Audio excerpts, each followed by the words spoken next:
Hello and welcome to Transitions. I'm your host, Antoinette Zloty. Recently, I learned about the unique funeral practice in Ghana of building personalized coffins. Our guest today, Maggie Yeboah, grew up there and is here to share her experiences with Ghanaian funerals. Welcome, Maggie, to the show. Thank you very much, Antoinette. I'm very happy to be on your show today, and thanks for inviting me. It's very nice to have you here. I'm very interested in hearing about some traditional practices in Ghana, and as well we'll talk a little bit about here in Winnipeg and how you've been able to bring some of your customs here to Winnipeg, and we can talk a little bit too about general planning and what families need to consider. So first of all, we have some beautiful things here that you brought for us to see. Yes, but I first have to say, funerals in Ghana is traditionally not only to mourn the person that is passed away, but also a time to celebrate their lives. So funerals tend to be a very special event in Ghana, and we take the tradition very seriously, aiming at giving the person a befitted burial. So the planning starts right from the time that the person passes away, and sometimes it takes about 3 months, 4 months, 5 months, even 6 months before the person is buried. Families get together, and for our tradition, it's always the family who has control over the person that is passed away.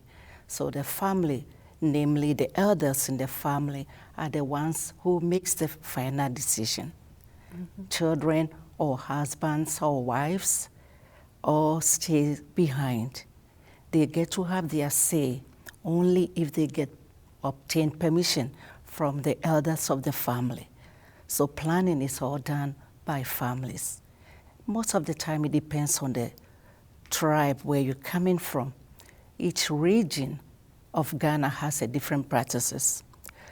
In the Greater Accra region, Accra, which is the capital of Ghana, where I was born and raised, that is where we have all those extravagant, fancy coffins. And those are made according to what the family requests. And mostly it's designed according to the profession of the person that has passed on. So for instance, if a photographer passes away, they can design a coffin of a camera, and that would be the coffin or casket, as we say here, that the dead body will be placed in. If a fisherman passes away, the coffin is going to be designed as a very huge fish. If you're a person of nature and you decide to have a tree, it can be designed. If you're a dog lover, so you want your coffin to resemble a dog, they can design that perfectly well for you. If you're a teacher, like I used to be a teacher before I became a social worker, it can be designed to look like a pen. If you're a doctor, it can be designed to look like a doctor's white coat. So it goes by the profession of the person. So does the family make the decision as to what symbol will be chosen, or could people decide ahead? Because there's a lot of planning that people do ahead of time to decide what and where they're going to be buried, right here in Winnipeg. So who makes that decision as to the symbol? Okay. The decision is mostly made by the family together. The children or the husband or the wife has a choice also as well. Traditionally, we don't plan our funerals like we do here. But family makes most of the decision, and they will incorporate the desires of the children in. Occasionally, children have to see the elders of the family and buy the right to bury their parents. Namely, you present the elders of the family with some money and some drinks, and they give you the chance to maybe decide where you want your parent or your loved one to be buried. Some family members demand that the bodies be brought back to the hometown of the fellow who has passed away. So again, you can buy that out by providing enough money to kind of persuade them to have your body or your loved one buried where you choose. So it's pretty different then from here because relationships, regardless of whether you are related or not, whether you're close to that family member has a bearing on whether they will even be consulted on the options. So it's pretty individualistic here, Yes. and also it is very based on relationships. So if you have a very close relationship with, say, a friend who might have heard from you, what it is that you wanted, is that get taken into account, or still back to family as primary? Yes, it's mostly family oriented. Yeah, that's interesting. Yes. Now, is that all over Ghana, or is it mostly? Mostly all over All Ghana. over, yeah. Yes, yeah.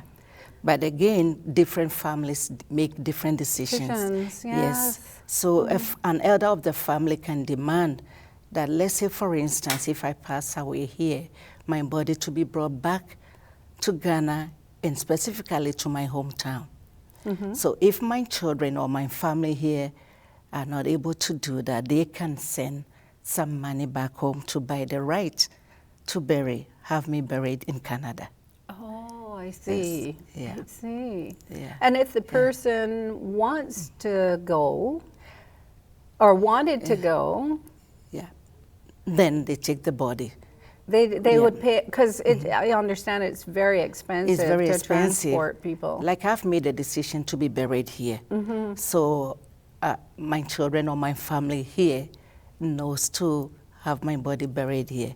I don't have to go back to Ghana. Because of the cost, many people are making that decision now. But do you still have to, or would they still have to seek the approval of your older relatives? And Yes. So then At that we still point? have families back home. So at that point, my children can consult with some of family members who will then consult the elders in our hometown. And then they will, in a way, perform some customary rites and give permission. Yes. Yeah.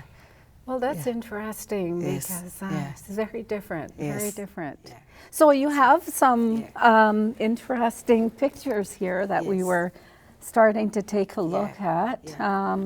So And these are photos of my mom. In 2011, my mom passed away. So as part of the preparation, after consulting with back home, where the families made a decision on the date for the burial, we kind of asked them to extend the date so we can get a chance to get our visas together. So part of the preparation is for all family members, friends, and neighbors, the whole community to be informed. So posters are made. Posters are made which has a biography of the person who has passed away, together with pictures, and even all the family members' names appear on the posters. These days, they even put these big posters on billboards. So you see a big billboard with the picture of the person that has passed away with the title saying, "Gone too soon," or "We will miss you." So after that preparation, we make brochures. So sometimes the brochures are like 20 pages, 80 pages, even I've seen a 100-page brochure, which gives the events that is going to happen, the biography of the person, all the histories, tributes from friends and family, all printed in. The services for the funeral, the Reverend Minister who is leading, is all put in this brochure as a book to take. Then we come to the coffins. This is where it gets a little bit extravagant. So you get a chance to decide what type of coffin you can get for your loved one. After that, the dress or the outfit. We look at brides being beautiful, so we like to send our loved ones in a ground entrance to go away. So for instance, my mom, we had purchased a wedding gown from Winnipeg here and took it all the way to Ghana. So she was dressed up and buried in a wedding gown. So we wanted to go like a beautiful bride. Yeah. Jewelries and mostly gold are all put on for the decoration or decorating the person before it's buried. Yeah. And it takes us about 4 days, depending again. Some tribes would take just 2 days or 1 day. In the case of my mom, we had a wake keeping, we call it. So family members come together and we stay up, keep wake. There is music. Sometimes people rent out live band. The following day is the burial. So we have my mom transported to the church. And we rented pallbearers to carry the coffin with music, with dance, parading on the street to the church. So later part of the day, she was buried. The Saturday is the funeral gathering, where everybody sits in a big gathering. Sometimes we get license or permit to even block a road so that canopies and chairs and tables and everything will be set up. So we had that done on Saturday. Sunday was the memorial service, which is the celebration. So it's a celebration of life. So again, we have drummers, traditional drummers, we have live band, or we have recorded music, and we have food, and we celebrate the life of the dead person. So that's what we did. And each event comes with a different outfit. So that is all over the course of a week? 4 days. Oh, okay. Yes. So it's 4 days, and then there's some prep before. What role do people who aren't a part of the family play? Because, again, going back to here in Winnipeg and in a lot of communities, even beyond North America, there are people who are perfect strangers who are preparing people for their send-off into the life after, if that's your belief, and so on. So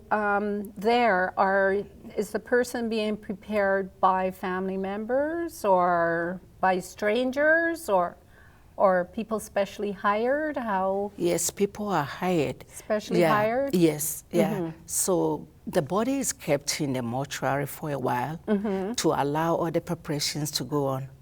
So like a close friend of mine can choose to pay for the fellow who is going to take care of the dead body. Oh, And I see. Yes, I see. Yeah. So Somebody can choose to pay for the radio announcement. I So see. it's been announced to the whole community. So it's Yes. a community shared event. Yes. So you Yes. may also help a friend Exactly. at another Yeah. time or Yeah. another family member. That's right. As opposed to Yeah. being borne by just the family. That's right, yeah. Most of the time, this kind of help is also in monetary way, because we don't have insurance to pay for the cost of the burial and the funeral. On the Sunday or the Saturday when we have the community gathering, people bring in with gifts, and it's always monetary donation. Donations? So Oh, these I see. donations covers the Help. cost of the burial. Oh, I see. Yes. Oh, that's Yeah. great. That's very communal, Yes. and it's very helpful for people to help. Yes. So what, you have some beautiful clothing here. Can you just explain? Yes. Yeah. Okay, maybe I'll go see. Okay. Yeah.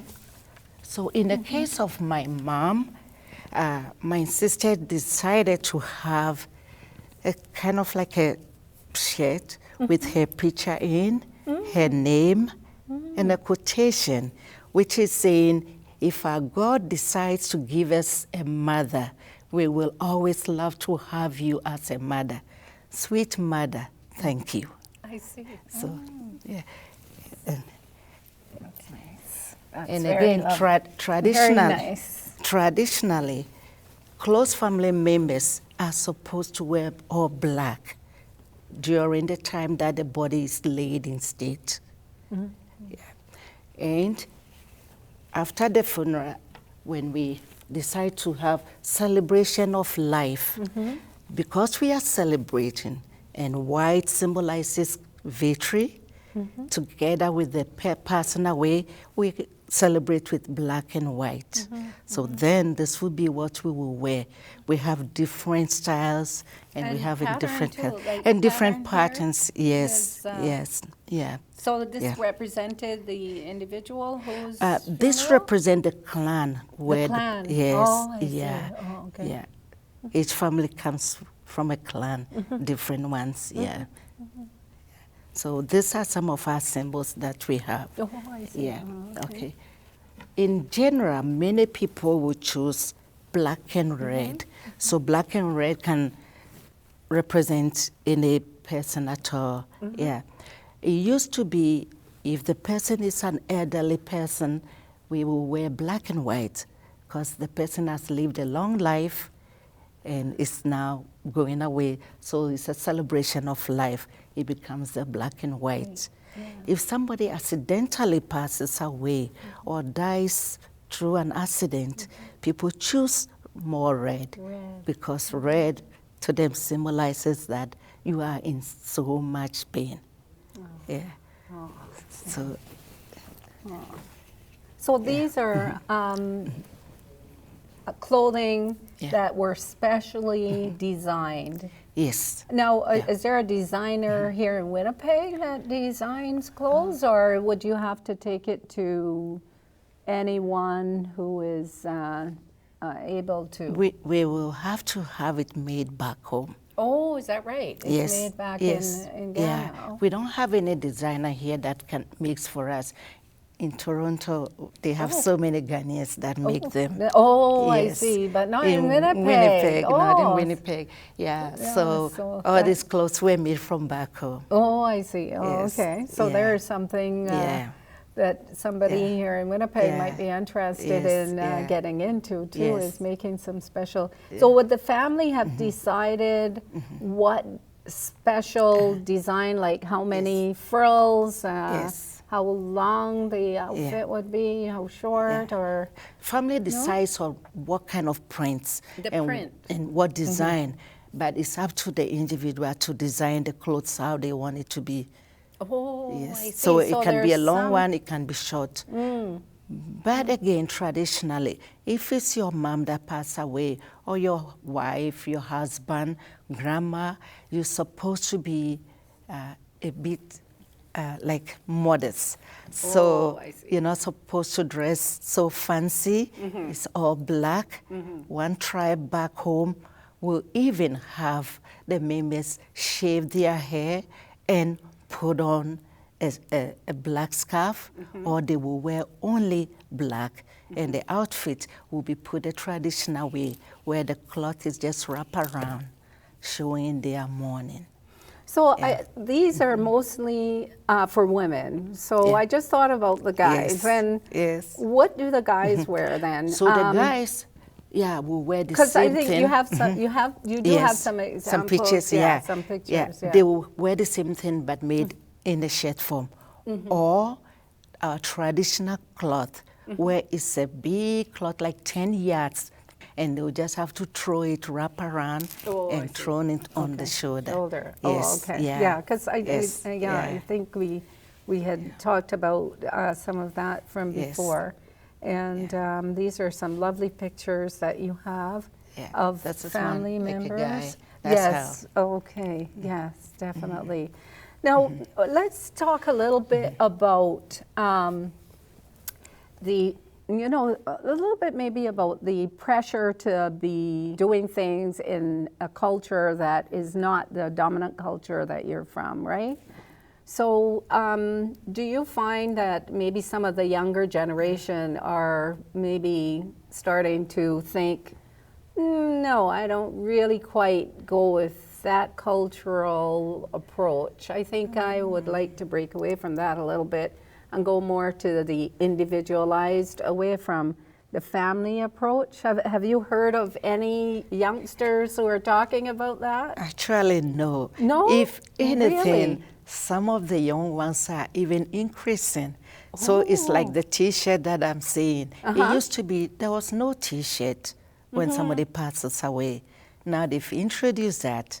Oh, It I see, used to like be the polo shirt, yes, right? the polo Oh. shirt, yes. Oh, so yeah, some this people is a make new, a T-shirt. This yeah. is a new approach. Yes, that's so right. they're Yes. identifying with that more Yes, yeah. than... And it used to be we don't serve much food, just a little bit snacks during the celebration. These days, people have a whole buffet for celebration of life. So the young ones have even extended it more.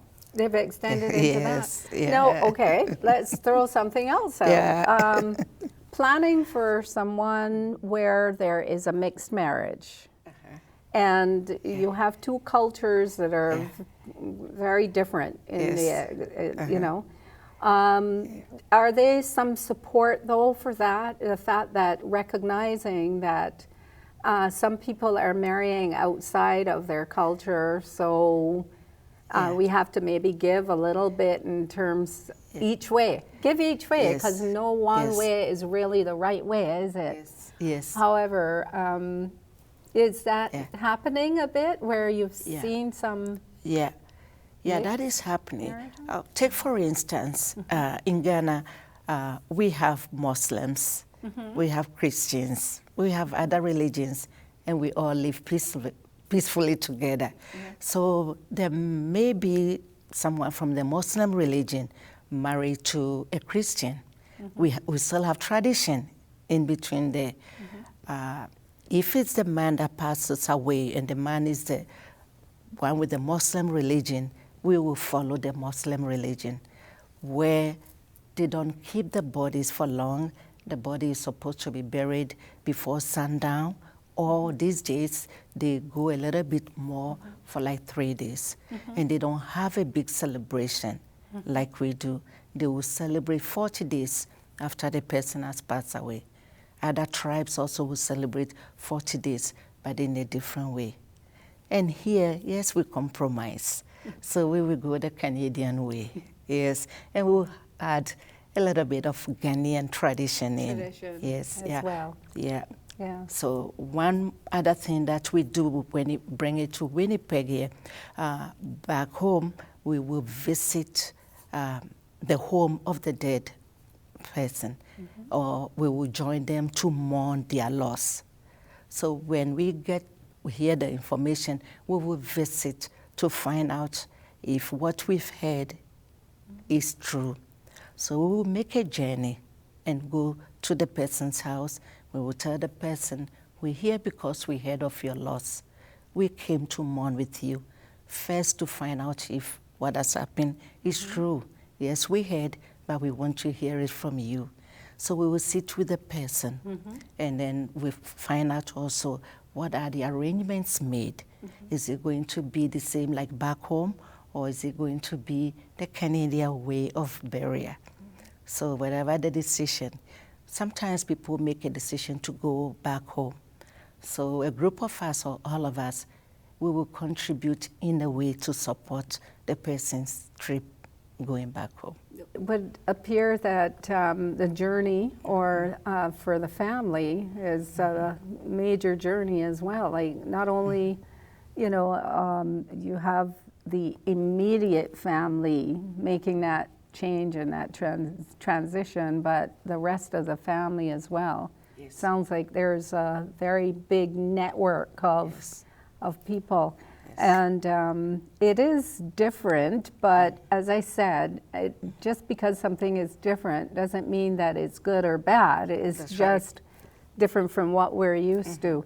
And I should just make a comment too, as we get towards the end of the show, is that the tradition that I'm used to, that I was raised in, is really a lot more along the Western tradition, like Canadian and also, you know, United States, because a lot of the practice came down through England, given that I'm from Barbados. So, but family, all of the family are part of the mourning, but the cost is still borne by the husband, if there's a husband left, or the wife, and also by the kids, as opposed to further out, as in the more extended relatives.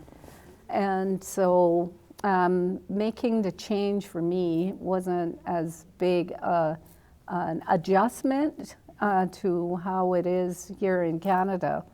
And the only thing is that, and this was something for another show, is just even talking about the cost that's involved. Yes. Seems like in Ghana, you have built in a support system, financial support system, and emotional and all other kind of support system.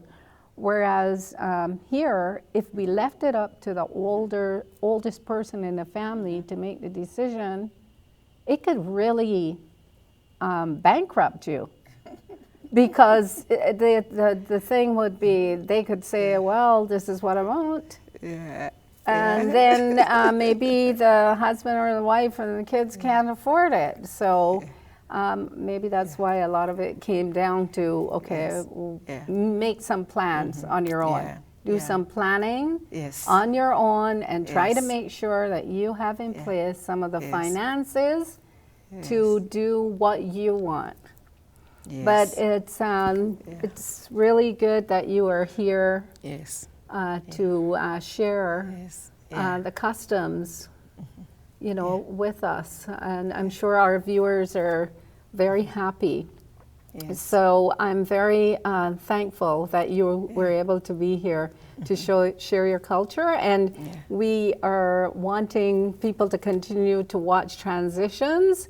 And if they haven't caught maybe one of our episodes before, maybe they could check out our website. And see you next time, folks. I hope you can join us again soon.